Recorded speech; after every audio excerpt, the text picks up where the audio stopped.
Bonjour, nous allons toujours continuer dans les préparations des cavités de classe 1 et nous allons voir la classe 1 sur prémolaire. Donc toujours, première étape, la trépanation. La trépanation se fait généralement au centre ou au milieu du sillon mésiodistal. Bien sûr, en bouche, on est conditionné par la localisation de la carie. Donc, la trépanation se fait au milieu du sillon mésiodistal, perpendiculairement à la face occlusale ou parallèle à l'axe de la dent. Elle se fait avec une fraise-boule montée sur turbine en bouche et sur contre-angle quand il s'agit bien sûr de dents en résine. Donc, à l'aide d'une fraise boule montée sur contre-angle, je vais procéder à l'ouverture ou à la trépanation.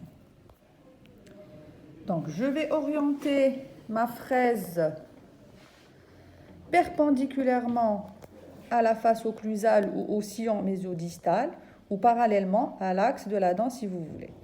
Donc, je vais procéder à l'ouverture.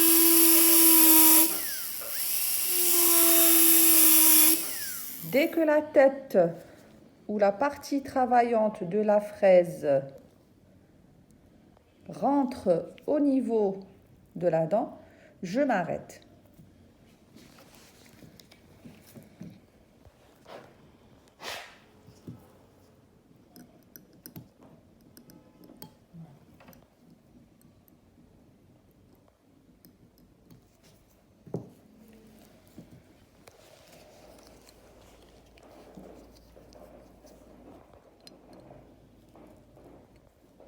Nous allons donc procéder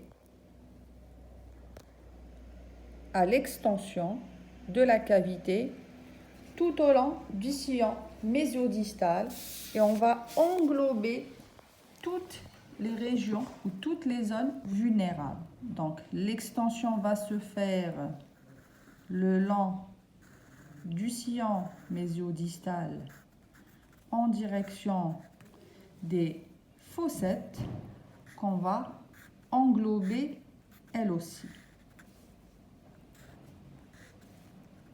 de manière à ne pas fragiliser les crêtes marginales.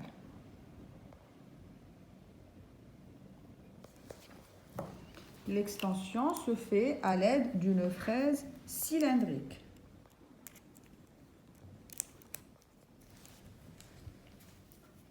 Donc, à travers le pertuis que j'ai fait ou le point de trépanation, je vais mettre ma fraise cylindrique et je vais la diriger en direction mésiodistale le long du sillon pour englober les fossettes.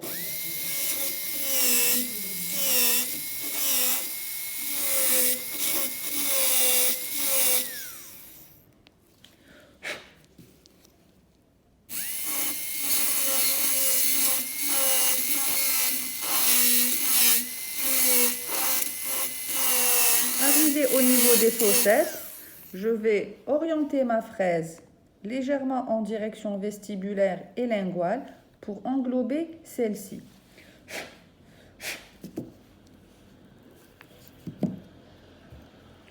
Donc voici mon extension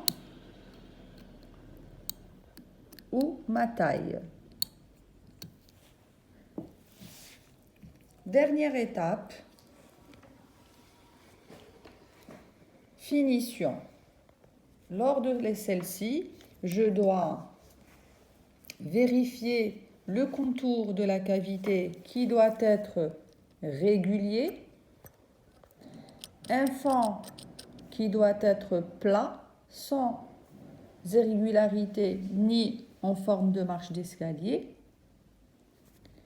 préserver une épaisseur conséquente au niveau des crêtes pour ne pas les fragiliser.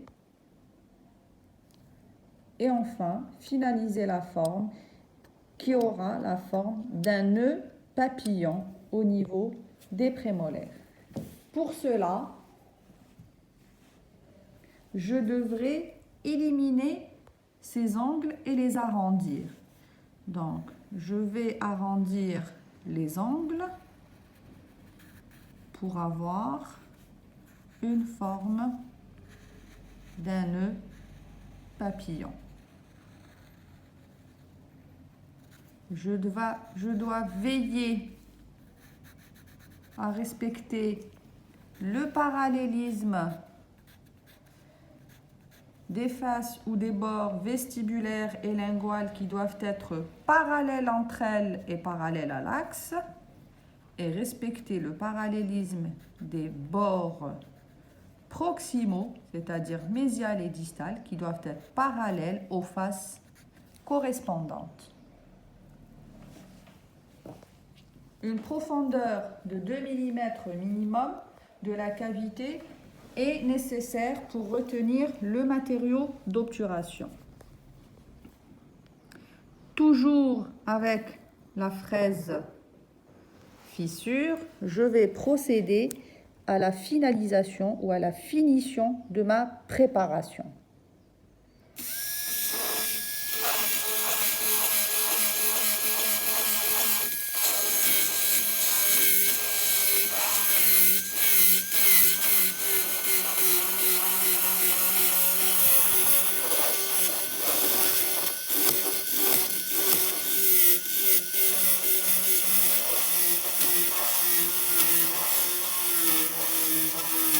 Je n'ai pas besoin d'utiliser de très grande vitesse.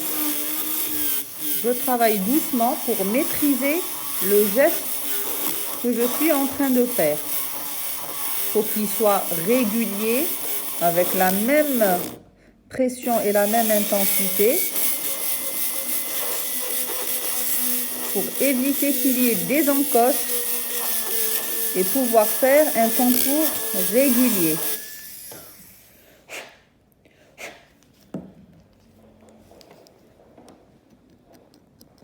Donc, un contour régulier avec parallélisme des faces vestibulaires et linguales entre elles et parallélisme des parois proximales avec les faces proximales correspondantes.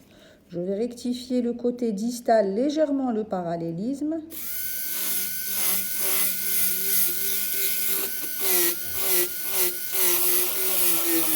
Pour avoir une forme de nœud papillon.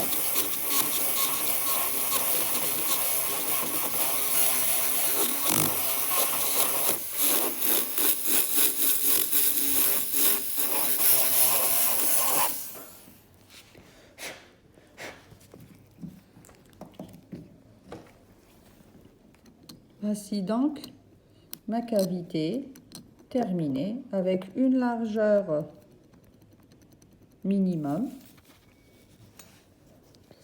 de 2 mm et d'une profondeur de 2 voire plus, parce que pour retenir le matériau, il faut une cavité plus profonde que large. Un fond bien plat et un contour régulier permet de retenir le matériau de restauration.